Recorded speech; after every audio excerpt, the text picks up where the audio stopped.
Good morning, good afternoon, and good evening, everyone, wherever in the world you may be joining us from today. My name is Francesco Del Carpio, and I am the CFAL York Operations Coordinator. I would like to officially open the eighth and final session of our 2024 Emergency Management in Hospitals and Healthcare Speaker Series, which is being presented in partnership with the Thunder Bay Regional Health Sciences Center. I will begin today's session with a land acknowledgement. We acknowledge and recognize that many Indigenous nations have long-standing relationships with the territory upon which our campuses are located that precede the establishment of York University. The area is known as Tikaranto and has been caretaken by the Anishinaabe Nation, the Haudenosaunee Confederacy, and the Huron-Wendat. It is now home to many First Nation, Inuit, and Métis communities. We acknowledge the current treaty holders, the Mississaugas of the Credit First Nation. The territory is subject to the Dish with One Spoon Wampum Belt Covenant, an agreement to peaceably share and care for the Great Lakes region. As this is an online event and our participants may be joining from various locations, I strongly encourage you to learn about the traditional land upon which you are located. With this, I welcome our moderator, our speakers, and our participants from around the world. Welcome to our webinar. It is now my great pleasure to introduce our moderator, Misha Richard. Misha Richard is the current Emergency Preparedness Lead for the Thunder Bay Regional Health Sciences Center in Thunder Bay, Ontario, Canada. In this role, she acts as a subject matter expert assisting with the development and maintenance of emergency management governance, training materials, and exercises. Misha also volunteers as an editor for the Canadian Journal of Emergency Management and is happy to be a collaborator and facilitator for the CFAL York series. She holds a Master of Disaster and Emergency Management degree from York University and bachelor's degrees from Western University and Brandon University in the focus areas of political science and disaster studies. Misha, thank you very much for moderating today's session and your ongoing support organizing this series. The floor is yours. Well, thank you very much, Francesco. I'm excited that our last session for the year has us with 3 guest speakers today. So I have 3 bios to read to all of you, and then I will touch on a little bit of housekeeping before I turn the microphone over to our guests today. So I'll start off by introducing Natasha Bloomberg. She's a senior emergency preparedness specialist at University Health Network in Toronto and has been with the organization for over 25 years. She played a pivotal role in leading UHN's COVID-19 Pandemic After Action Report project, which provided a comprehensive analysis of the pandemic's impact from March 2020 to April 2022, incorporating insights from leadership, staff, learners, and patients. Natasha is also responsible for overseeing UHN's incident debriefing process and designing and facilitating emergency scenario exercises for leaders. Recently, she has expanded her expertise by integrating emergency response protocols into new areas of service, including UHN's social medicine and transitional care programs. Natasha also holds a Bachelor of Arts degree from the University of Toronto. So next I'll introduce Lisa Colangelo. She is also a senior emergency preparedness specialist at UHN. She has also been with the organization for over 25 years. Lisa manages the hospital's emergency notification system, overseeing all aspects of the mass notification platform, including system maintenance, testing, team onboarding, and training. She has been instrumental in leading emergency code policy reviews, working closely with internal stakeholders, patient partners, and external agencies to update and approve critical policies. Lisa also contributed to the development of UHN's COVID-19 After Action Report, conducting in-depth analysis of both qualitative and quantitative data to inform future improvements. Additionally, she ensures the operational readiness of 7 command centers, playing a vital role in UHN's emergency preparedness efforts. And last but not least, I've got Katie Thomson with us, who joined UHN's emergency preparedness team as an analyst in 2021. Bringing her technical expertise to the team, she's keen to explore new ways of leveraging data and technology to streamline current processes and improve and create program improvements. As her first major project with the team, Katie played a role in the writing of UHN's COVID-19 Pandemic After Action Report, and in the analysis and presentation of the report's qualitative and quantitative data. She obtained a specialized honors bachelor's arts degree from in global health and environment with a concurrent professional certificate in emergency management from York University, and also holds honors bachelor of arts degree in English and anthropology. So we've got 3 fantastic speakers. I don't want to delay, but I will just do a little bit of a reminder for any new and perhaps our returning participants. Our chat is open, and available for you to have conversations amongst yourselves throughout the presentation. However, if you have questions that you would like our panelists to address, please put them in the Q&A and I will do my best to moderate those. We have a fairly long presentation today as far as all the content we need to get through. So we're going to hold our questions until the end, but feel free to populate them in that Q&A throughout. So without further ado, I will turn it over to Lisa, who's going to start sharing her screen and give it over to the UHN team to present today. Thank you so much. Thank you.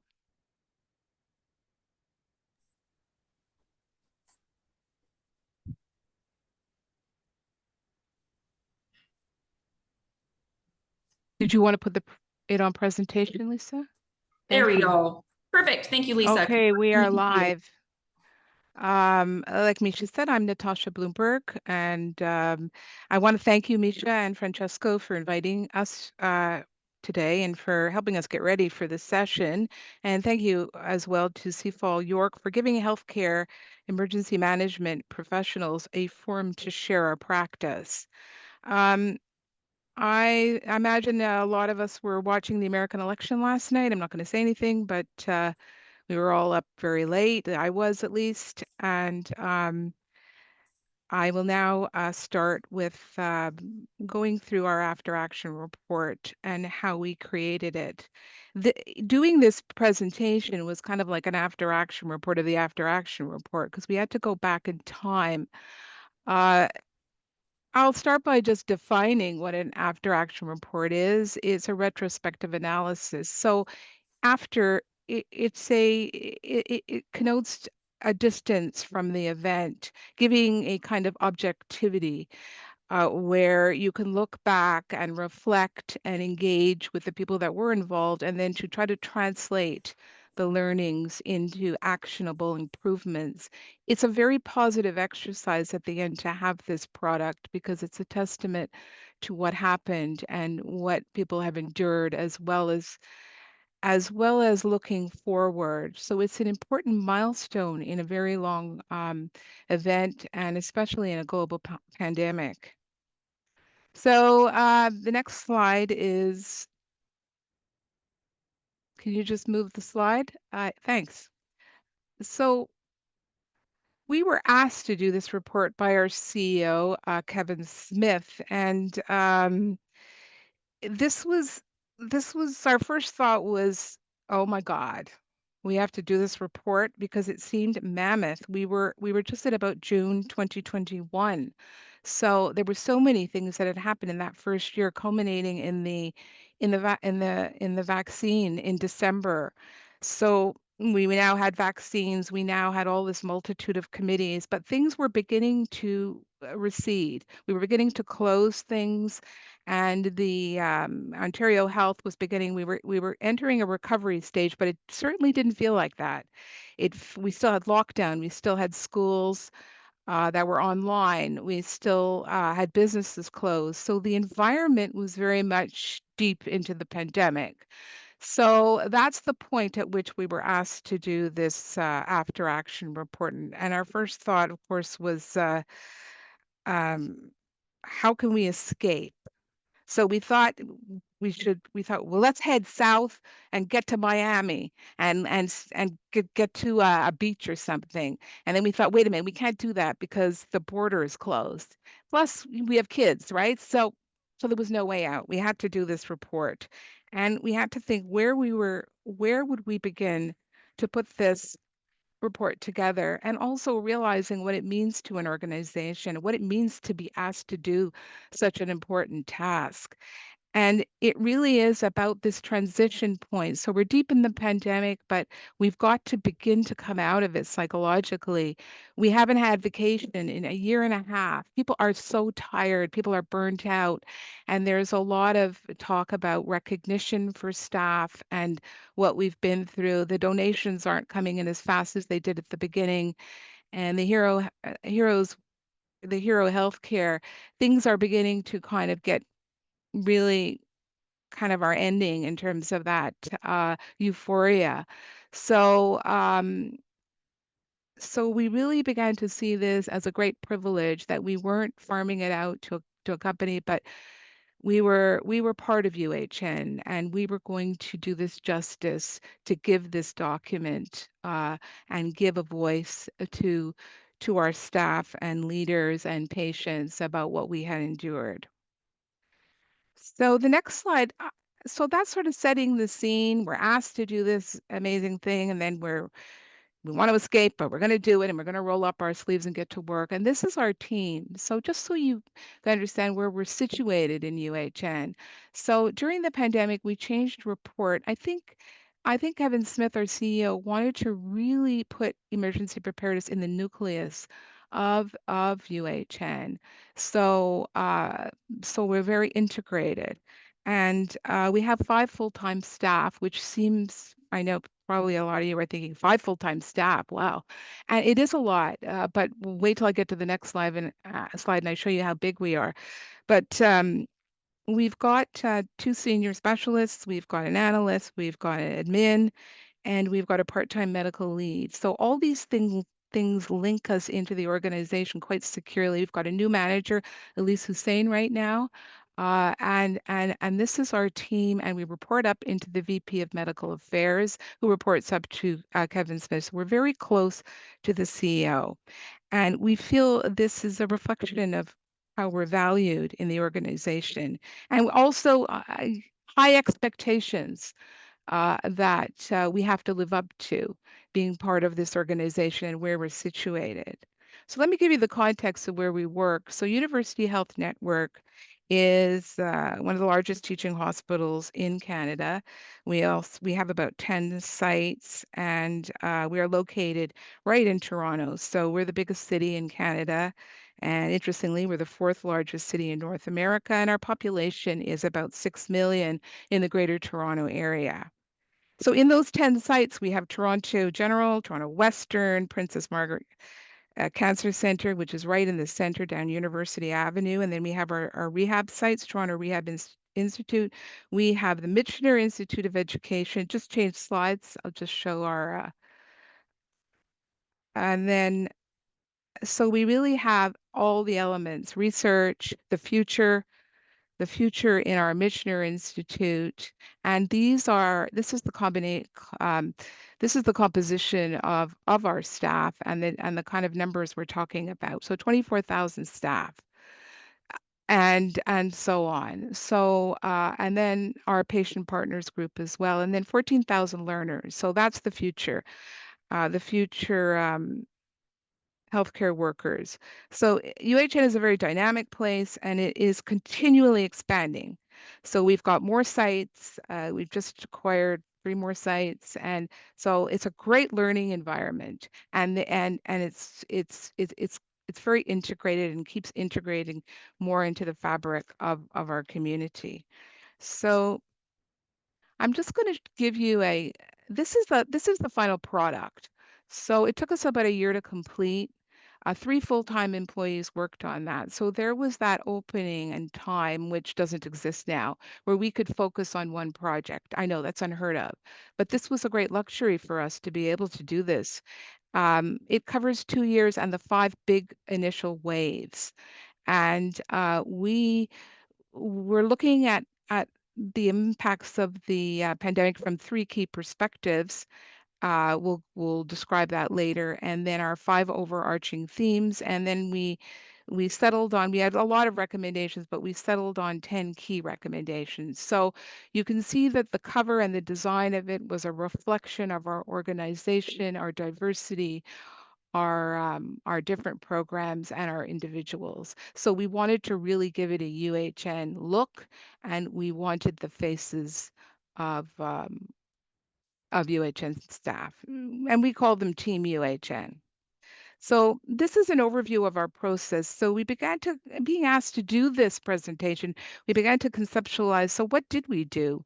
And obviously there's the project plan as project management, which I'll go into, and then determining the data collection, what data do you want? And then the long data analysis and the report development, and then the report endorsement, and then the dissemination to our groups. So we start with our project plan. So we have to thank Fraser Penny, who's a risk advisor at UHN, who sort of started to build the bones of our plan. And he's very good at doing this. So he was initially with our team, and he began to build the first initial plan. And I just want you to see the different categories that we covered in our plan. You define your purpose and objectives, and then the scope. What is going to be the scope of this enormous event? How are we going to define what we are going to look at? And then our key deliverables, how are we going to phase our deliverables, our data sources, and then our core project team, which is the emergency preparedness team, and then our advisory group, and so on, executive sponsor, and so on. So think of this as um, a report that we had to write that took us a lot of time to write and to get this advisory team in place to begin to actually, uh, you know, get our data in so we could write the report. So I'm just going to show you some of these areas that we developed. The next one is defining our objectives. So this is something you always have to do when you start a project or doing an exercise. And we began to define that. We wanted to review the effectiveness of UHN's response. We wanted to look at specifically the management structure, the communication mechanisms, the infection prevention and control, and the impacts to staff and the work environment, which was profound. And all the procurement activity and assessment and how we responded, the agility that all of us developed in that time period, that we were all so surprised at how we adapted systems to deal with the pandemic. And then our role, UHN had a substantial role within the healthcare system of the province. And moving on, we wanted to identify what was effective and how we could improve on that. And that was part of informing our recommendations. And then we wanted to, which is probably one of the most important thing, was to give Team UHN members and patients a place to express their thoughts, feelings, and insights on how we handled COVID-19. So this is really a voice piece for our patients, which is the center of our whole organization. So this is the time frame. So defining the scope was very important. So what are we looking at? What are we going to cover? Because it's enormous. So we were going to look at from the initial declaration to April 1st, 2022, where we begin to see steps towards recovery, though we're in about the fifth wave. Uh, and Omicron also crops up sort of at that period. And then the three perspectives of our leaders and our Team UHN members, and then our patients and patient partners. So this is the scope that we're looking at. We're looking at these surveys in this time period, and then our next part of our scope are these 5 broad themes. So when you start an after action report, the first thing you're going to do is I want to look at another after action report. Because you want to see live samples of other after action reports. So, of course, Toronto went through a big event with SARS in 2003, and we actually had that after action report that was done by the University of Toronto Rotman Institute. So, we were advised to use that as a stepping stone, and some of it we adopted. So these were the themes that were in that original document, and we took them and adapted them to COVID-19, and they represent um, key areas of emergency preparedness and response. I'm just going to go into these were so instrumental to how we designed our surveys and how we framed our actual report. So the next slide, I'm just going to talk about these 5 themes, which my colleagues will also go into more detail. So the leadership were the actions and mindsets of UHN leaders throughout the COVID pandemic, and we're inclusive of individuals in leadership roles. So we were especially looking at leaders that had an instrumental and visible role during the pandemic. And we thought we'd do about 10 interviews when we covered this, but we ended up with 53. And then we moved on into the structure. So the structure was focused on the effectiveness of UHN's organizational response structure. So what was our IMS structure? What were its functions and activities and outcomes? Then we moved into our systems and processes. So that was about managing our interactions between internal and external stakeholders, coordinating efforts within and between hospitals, our hospital sites, and addressing resource capacity issues and how we adapted to uncertainty and how we innovated through that period. Our next theme was communication, which was quite amazing, was the communication and focusing on the tools and how we delivered information to our staff, how we collected feedback from our staff as well, and how we use that to inform and connect our Team UHN members as well as our patients. And the next category is safety. So we looked at UHN's responsiveness to the directives and the protocol changes and the challenges to our PPE stock and on the strain and the toll that it took on our staff and the burnout and some of the ways we addressed and tried very much to support our staff and give visibility to their suffering through this whole ordeal. And now I'm going to another element that is integral to your after action report is establishing your advisory group. So this group who is recruited and selected, and because of where we're situated, is kind of asked by our VP of Medical Affairs to join this team. And in your selection of your advisory team, this group will be instrumental in reviewing what you write, what you put together, in connecting you to resources, and has a vested interest in supporting you through your process. So this is an important element to have them in place and have them committed to the project. So we did that, and then we moved into our data collection. Okay, so now we're moving into the data collection. So that was just a taste of the project plan. There are more elements I could go into, but we want to move into our data collection. So I'm going to hand over to Katie Thomson, our analyst, to talk about. Thank you. Thanks, Natasha. Okay, so we officially began the data collection phase with our interviews of key UHN leaders in March 2020, and this turned out to be quite the undertaking. We interviewed a total, as Natasha said, of 53 stakeholders in a bit over a month between March 15th and April 29th. And the pool of interviewees was selected on the basis of their role in the organization, their subject matter expertise, and their involvement in UHN's pandemic response activities. And by interviewing this group of individuals, we were able to gain a more nuanced understanding of UHN's organizational response and its various working parts through the firsthand experiences of those working on the ground during the pandemic and those in leadership roles at the corporate level.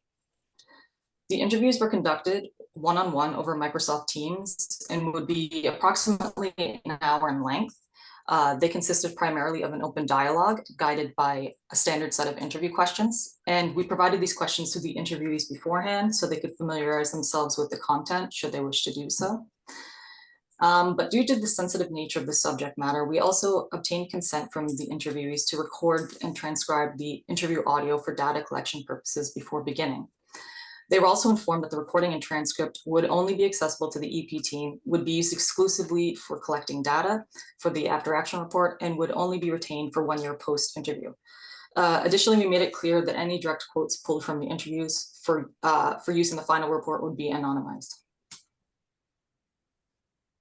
And our next major data collection endeavor was the Team UHN survey, which coincided with the wrap up of our interviews in late April 2022. This survey was designed to capture the staff, physician, learner, and researcher perspective on UHN's response. And by the time the survey closed on May 13th, we had received a total of 4,456 responses. In the lead up to the survey's distribution, we arranged for an advertisement to be included in the weekly UHN-wide email sent by UHN CEO and President with the aim of raising awareness and encouraging staff participation. And in case the chance to talk about their pandemic-related experiences was not enough of an incentive for Team UHN members to participate, we also offered those that completed the survey with the opportunity to enter a draw for a chance to win one of 12 $100 Amazon gift cards. And links to the survey were made available through an all-user email that was sent on April 28th. We also directly engaged leads in areas across the organization to assist with targeted distributions of the survey to Team UHN groups that may have less frequent access to the UHN email during a routine workday. The survey itself consisted of 33 questions and was designed to have a completion time of approximately 10 minutes. And again, aware that the subject matter might be sensitive, the survey was fully anonymous. The majority of the survey questions collected quantitative data through a collection of combination of 5-point Likert scale questions, binary yes/no questions, and multiple choice questions. And an open-ended question was included at the end to allow respondents to provide additional feedback and comments or address something that may not have been covered by the other questions. And then after a much needed break to focus on all of the data we'd already collected through the interviews and Team UHN survey, we began collecting data again, but now on the patient perspective, with the distribution of UHN's patient survey in July 2022.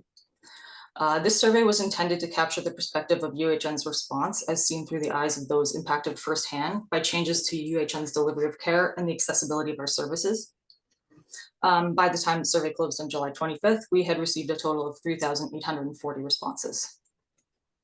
The survey was distributed by email to 2 distribution lists provided to us by UHN's patient engagement team, which included the 300 participants of UHN's virtual patient focus group and patient partner community, as well as 50,000 randomly selected patients from a sample population, which was inclusive of all UHN sites and services, including inpatient, outpatient, and diagnostic testing.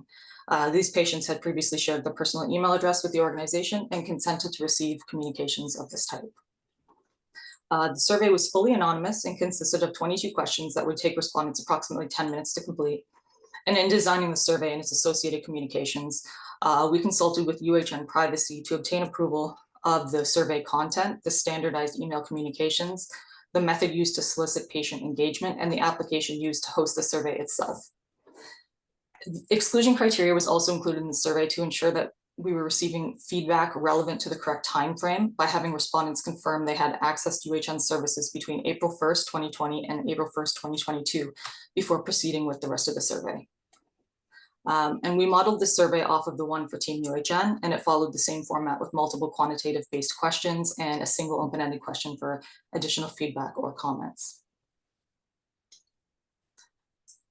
Okay, so the data analysis phase of this project was one of the most time-intensive, in large part due to the amount of data we had collected, but also as a result of the limited number of resources available to us when it came to actually conducting the analysis itself, which was just the 3 of us. So with transcripts for 53 one-hour-long interviews, we spent the majority of the data analysis phase focused on analyzing the qualitative data. And while our process for analyzing this data evolved slightly over time, as we became more proficient, the main steps remained relatively the same, and they were as follows. After the completion of the interviews, the auto-generated transcripts, which were developed through Microsoft Teams' integrated transcription feature, were reviewed for clarity and accuracy before analysis. Sections of text relevant to the 5 broad themes and project objectives were extracted from the transcripts and placed into a standardized Excel table. These text extracts were then coded, assigned a theme, and categorized as a learning, success, challenge, observation, or recommendation. And the initial themes generated were further refined before being grouped under one of the 5 broad themes and relabeled a subtheme. And when it came to analyzing the qualitative data we collected through the Team UHN and patient surveys, we were able to employ a more simplified thematic analysis process by leveraging these themes and categories that we'd already developed through our work with the interview data. Oh, sorry. The analysis of the quantitative data was much more straightforward, and we relied primarily on just descriptive statistics to gain further insight and insight through the analysis and interpretation of trends visible in the data and between data sets. And despite being anonymous, both the Team UHN survey and patient survey did include questions designed to capture demographic information from the respondents, which enabled us to compare variables such as, for example, UHN location, role within the organization, or the service type access, so we could gain a more in-depth understanding into the opinions expressed and feedback provided by respondents.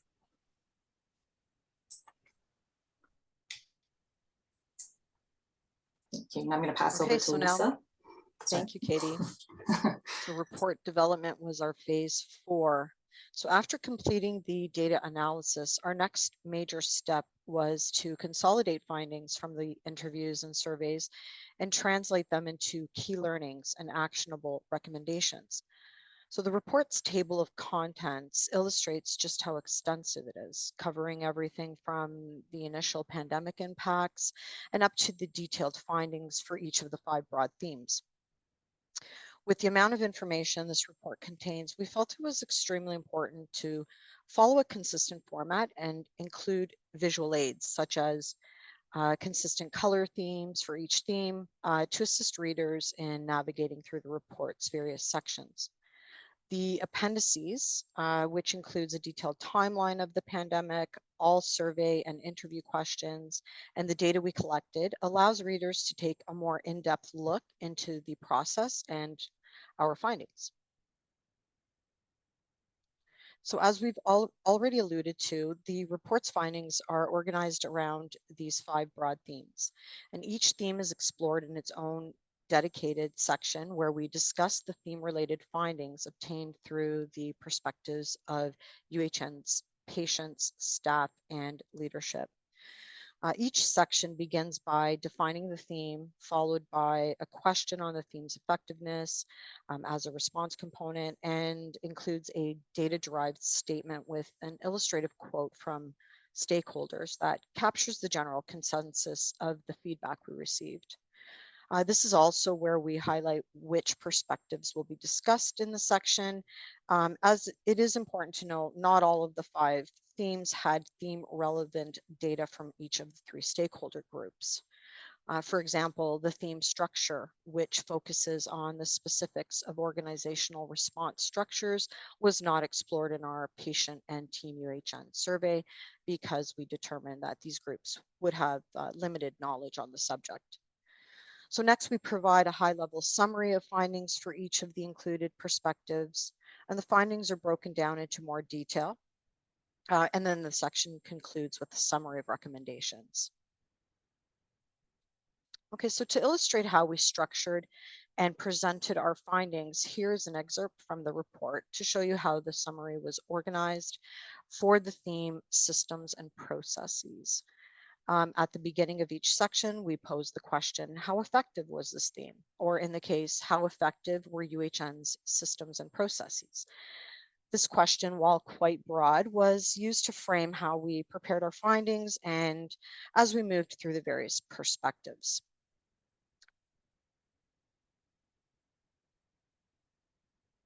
Sorry, I'm just going to go back to previous. So the stakeholder perspective provides a high-level overview of how the insights of each particular stakeholder would support a more comprehensive assessment. And by combining these perspectives, we were better equipped to evaluate the overall reception of UHN's response activities and their effectiveness. And finally, the summary of findings presents a concise overview of highlights divided by perspective. We use specific icons to visually differentiate between findings identified as a strength, which were indicated by a green thumbs up, versus those identified as areas for improvement, which were noted by a yellow exclamation mark. Okay, so each theme has a dedicated subsection where findings are organized by a perspective. Both the patient and team UHN perspectives are presented in a similar format to align with each group's particular viewpoint. So in other words, the survey questions were structured to capture insights from both groups in a way that was consistent, so their responses could be easily compared and analyzed. The findings are further organized by subject matter and grouped under broad headings such as quality of care or recognition of efforts, so that the questions and findings that touch on related subjects could be discussed together. We used graphs to present all of our survey response data. making it easier for readers to see our key trends at a glance. And in the text, we would break down what these trends may mean. We use direct quotes from survey respondents to highlight specific feedback that could add context to what we were seeing in the data. So the leadership perspective presents the findings obtained through our interviews of key stakeholders, beginning with the sub-themes that emerged through our analysis of interview data. So in this example, we see that the systems and processes sub-themes that emerged through our analysis include collaboration, equity, leveraging technology, preparedness, and staffing capacity.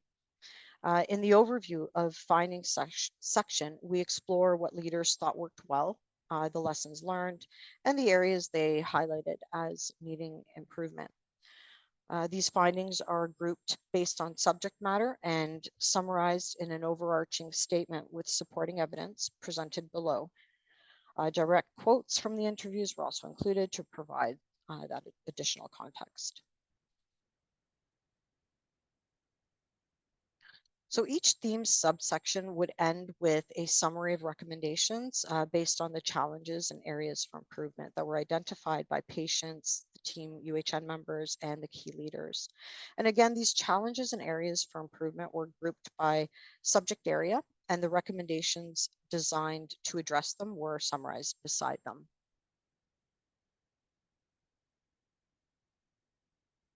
So once we had developed recommendations for each of the themes, we next had to narrow them down, narrow down the number of recommendations. And the criteria to select the top recommendations were: one, the recommendation addresses a challenge or area for improvement that was identified as a challenge to achieving UHN's emergency response objectives; or two, the recommendation represents a key learning that can be leveraged to enhance UHN's future emergency response.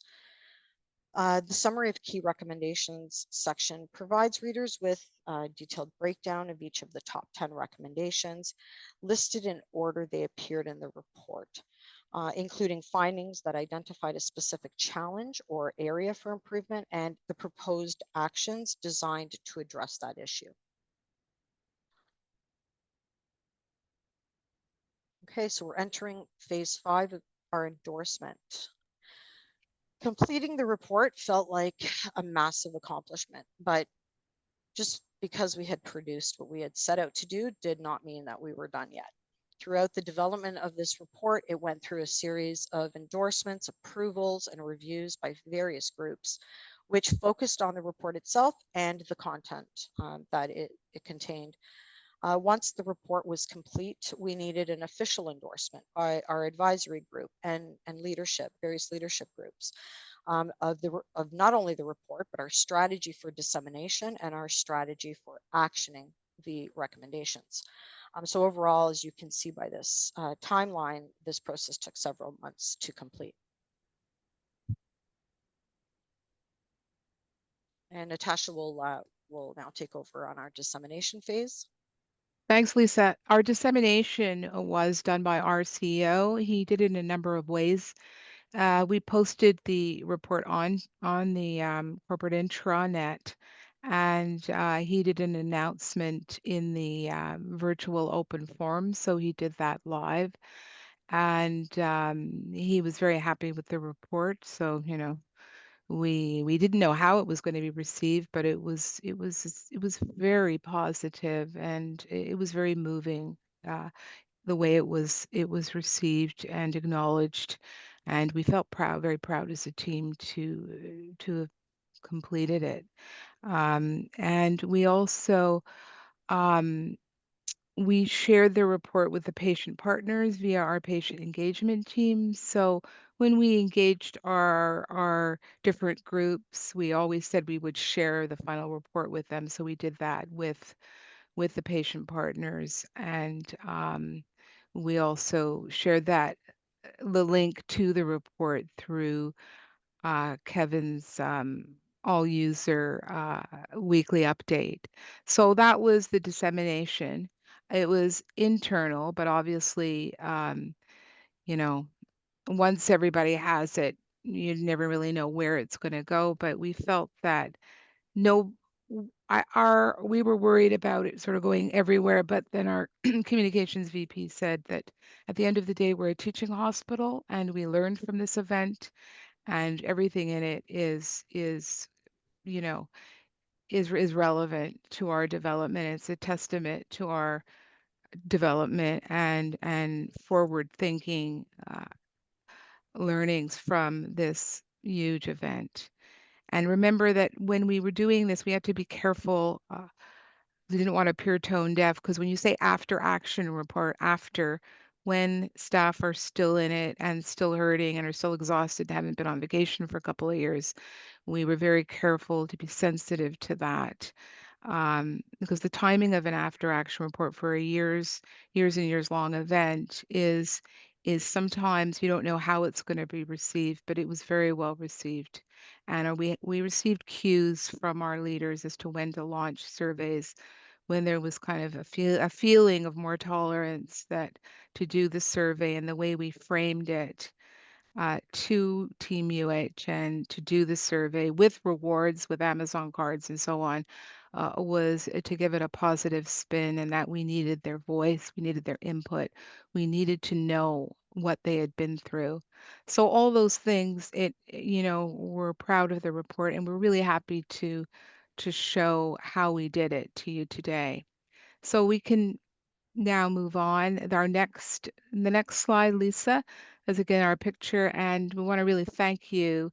And it was good for us to go through it as well, because we kind of forgot about it. And now looking back, we realize all the work we did and all the things we learned and all the resources we used within UHN, especially the statisticians, which taught us a lot about how to do stats.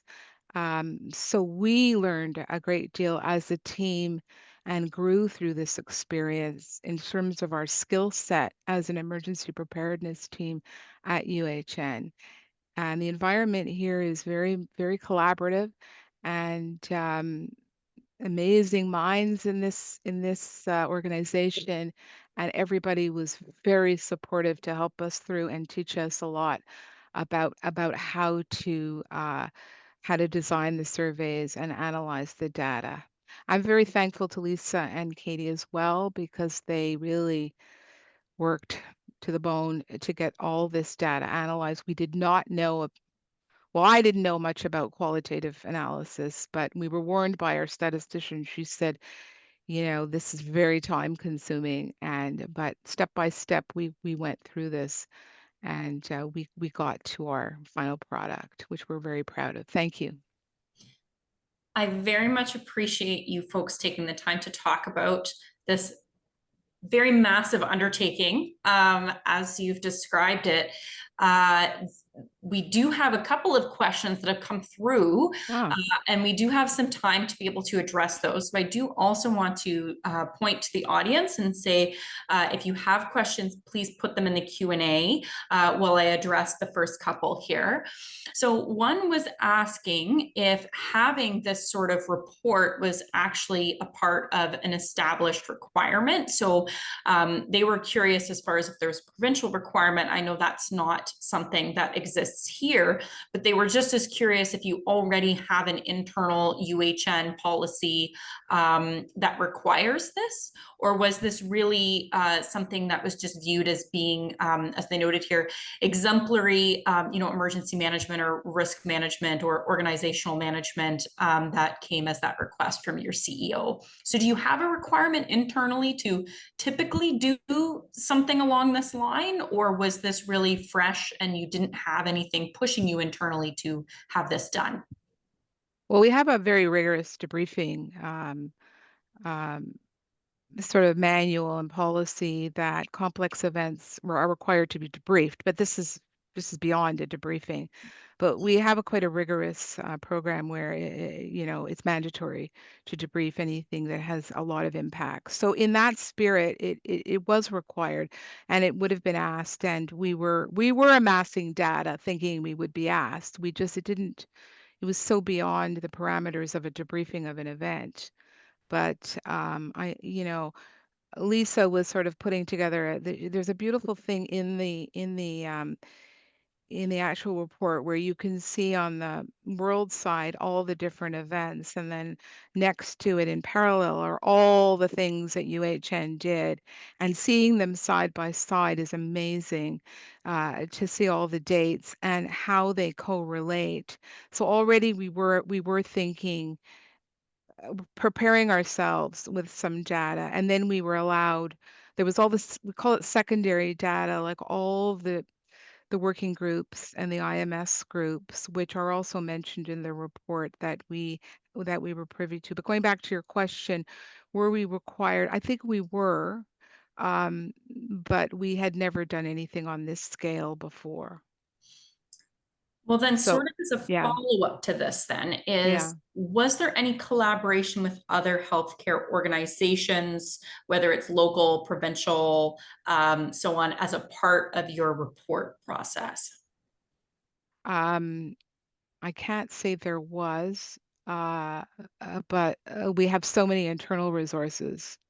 So I think we stayed within UHN, but it's so vast, from education, to the physicians, to all the programs that we have, and critical care, and in our interview list, that was kind of, we stayed within. Um, and then we do have a list of all the external and provincial organizations that UHN played a part of, or that led in their report, acknowledging that. But we didn't consult, with any government or external organizations. Right, Lisa and Katie? I don't think we did. We did. Then I'm also curious, so I'll share a little bit of context for folks that are in the audience as well, that UHN was very critical in my own organization, having support to be able to do our own after action review process here. And that was because, as you said, it was hard to define as that after action. And by the time it felt like we'd moved on, people had really moved on. They didn't want to Yeah. have to talk about it any longer.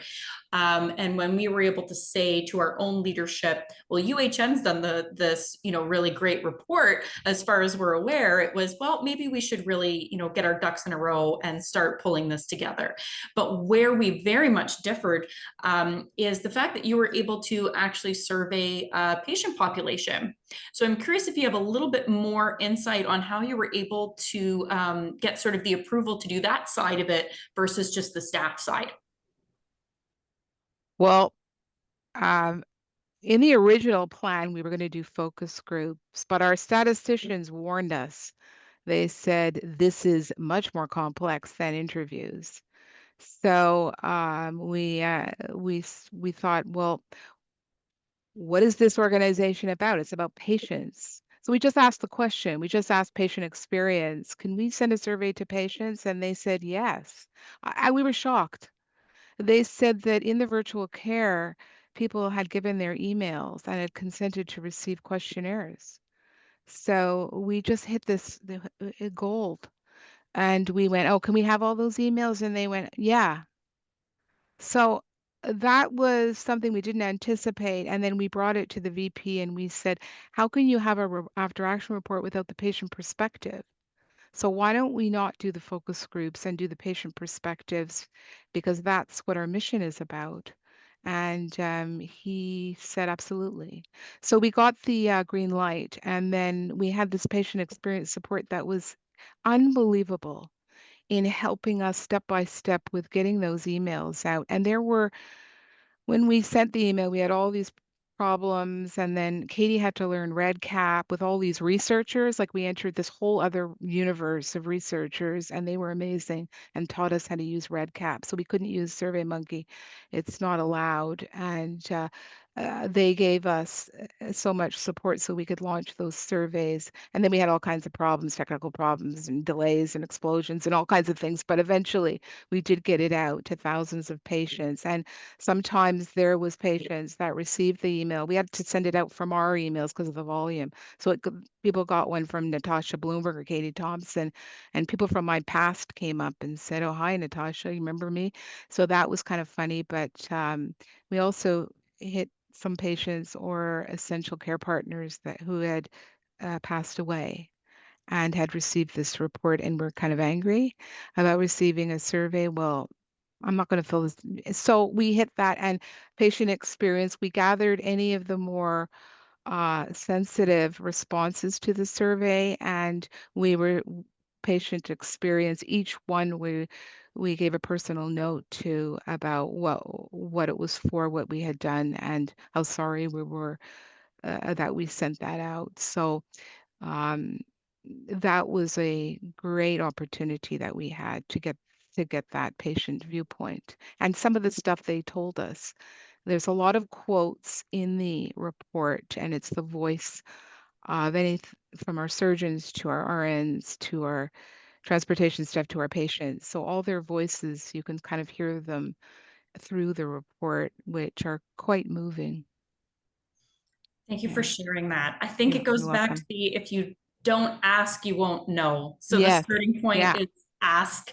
And so perhaps sometimes we think the answer is going to be no, so we don't bother. And it seems like you guys took that chance. And like you said, you were very happily surprised at the outcome. Yeah. We do have, I'll put one more question from the chat and then I have a little bit of a comment to make as well. But I do want to acknowledge multiple people are asking for copies of the report. But what I'd like to mention to those is perhaps now quoting you, Natasha, as you said, you had the SARS report and use that as a stepping stone for this report. And I think that's the way that viewers that can go back and watch the recording of this can look at this presentation as a potential stepping stone, pardon me, to development of their own after action reports, recognizing that a lot of specifics within your after action report really apply to your organization. And so we don't have copies of the full report that are being circulated to registrants. That being said, if folks have additional questions about the process that, this was a lot for you guys to cover, that was, months and months of work, Francesco has put his email address in the chat. And he is happy to act as a facilitator to pass questions along to Katie and Lisa and Natasha, if you have some lingering ones, since we just have a few minutes left. But there was an anonymous question that was saying, what was the most surprising learning gap or opportunity that you found while going through this process? The most surprising? Most surprising learning or gap or opportunity, however you'd like to phrase it. Katie or Lisa, do you want to? You probably had a lot of surprises and learnings. Just want to share something with the audience? I mean, for me, it wasn't necessarily like a learning related to the report itself, I guess, but more of the when we engaged with the patients and leaders and Team UHN is just, I think, very surprising how much everyone actually wanted to talk about their experiences, and some of Team UHN members, actually leaders through interviews, it was like a very cathartic experience for them to be able to talk about. So I think that was kind of one of my main takeaways from it, was that, and also a lot of the feedback was surprisingly positive, I think, recognizing how challenging of a time it was. That was my main takeaway, I guess. That's a great point. Yeah. Yeah, and then using transcripts too really helped us, but transcripts on MS Teams, now we know there's other apps, but where we were told by the statisticians that we can use apps that can kind of code information, so you don't have to do it manually. But the bloopers in the recordings were kind of hilarious, the way it interpreted voices. So I think we've marked some of them down. I probably can't share them, but yeah, just some kind of outrageous things that the recordings came out with the transcripts. But we have all this new technology too, which really helped us. Back in the day, you would have to transcribe a recording. I remember that because I've been here for so many years. And now with the MS Teams creating the transcript, that's an amazing support, just the technology. You guys have some additional tools in comparison to where I am. So our organization did also do interviews, but we essentially had one person in the room that was working like a stenographer the whole time. So we were doing it a little bit no. cool. But it just goes to show, like, you're really highlighting the whole research methods and having that in the back of your mind whenever you are putting together an after action report for any sort of scenario, is kind of that reflection of where's this data coming from, how is it being evaluated, are we just using the regular old slideshow saying what worked well, what didn't work, but how are you actually, you know, kind of building, especially on longer running incidents like this one. Yeah. I know we only have a couple of minutes. So one thing that somebody noted in the chat, and I have to respect the question, and I'll leave it to you to address, but I might be able to also touch on this too, because I think we had chatted about it in advance of this presentation, is why I was requesting that you come and speak about this, is looking at the wider impact of this report, you know, which can take years to produce, and including current political contexts. Will this work matter when a politician can and does make decisions which would not be based on any after action report? So what do you say to the question of, sort of, seems almost, what is the point if it takes you this long to make something and now there's a leadership change or there's a governmental change, and they might not listen to the findings from your report? They're putting you on the spot. I don't know what to say to that. Is that, like, what is the value of the whole thing? Or I think from my point of view, the value was the testament of this event to our staff and our patients. You know, I'm not thinking of the political. I mean, were the recommendations adopted? All the recommendations, the 10 top ones, were given ownership and timeline and were accepted by the organization. So an after action report can be very powerful in terms of changing and creating greater resilience and preparedness. It goes through so many gates. I mean, it goes right up to the Board of Trustees. So I can't answer the political questions and the change of regime, but I don't think it matters, because it's creating improvement, but it's also one of the central points of the pandemic was the staff and the burnout and and recognizing staff and the reflections of staff in such an event. So there's that, is just giving staff a document and a record of what they went through. I mean, the Rotman report was, that we call it the Rotman, was one thing, but it was pretty slim. We took that very sparse. That was a 6-month event, and we took it. I think we took it to another level. And you know, and in terms of your, I was just thinking, in terms of your internal resources, we could, like your question about whether we worked with other healthcare organizations, you know, you can always reach out to UHN.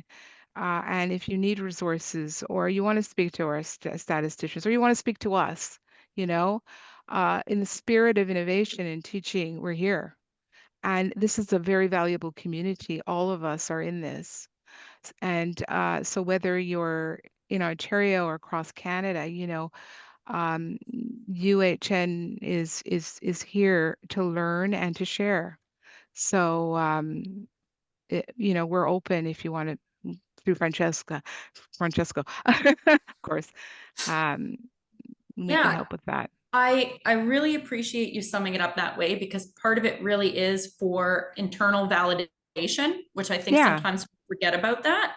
But additionally, as perhaps a closing point, especially for organizations that don't have the same resource team or experience or senior leadership buy-in that you have at UHN, we have to start somewhere to make sure that we're applying what we learned from COVID to future response. And so for any organization that has a pandemic response plan or an influenza-like response illness guide, whatever documentation we have that is supposed to be helping us with these types of responses, we should be trying to put that information somewhere to make sure that it's the most current and the most reflective of the experiences that we've had over these last couple of years. So many things have been operationalized, and we just forget that that's the way that it's done. But, you know, how are you going to quickly set up a test center or vaccine clinic or these sorts of things, depending on where you were, you know, the reallocation of staff, just making sure we don't lose those insights. And so I want to thank all three of you for presenting the work of your team on this, as we said, to validate the staff experience and to hopefully make positive change for your organization, but also to act as a bit of a gold standard for everybody else that was able to attend today and to watch the session later. Thank you. That it can be done. It has been done. And we can take some of these methods away and apply them to future after action reviews in our own organization. So thank you, Katie, Lisa, and Natasha, so much for taking part in this series. I'll turn it over to Francesco for the closing statement. I know we're just a minute or two after time here, folks. Thank you very much. Yes, and thank you. I just want to repeat my thanks, or echo my thanks from Misha. So you, Katie, Natasha, Lisa, that was a great presentation. And thank you so much for sharing with so much detail everything that the UHN did for the after action report. Thank you, of course, Misha, for helping us put together this session and the entire series. And of course, thank you to the audience for taking the time to be here with us today, for asking questions, participating, and for attending our final session. So as I mentioned, this is the final session for our 2024 series, but please follow us on our social media and on LinkedIn and our YouTube, and visit our website, and you'll be able to see all of the other events that we have going on and all of our other series. If you aren't already registered, and we always have new sessions and new series coming up. Yeah, and as Misha mentioned, if anybody didn't get a chance to ask their question, or if you think of questions afterwards, my email has been put in the chat, and I'll just put it there again right now so that everyone can see it. And please feel free to reach out to me, and I'll be happy to pass any questions along to the UHN team. Yeah, and with that, thank you so much once again to everybody for being here. It was a great session and a wonderful way to end the series. So, Wow, yeah, thanks thank so you. much. Appreciate it. Bye.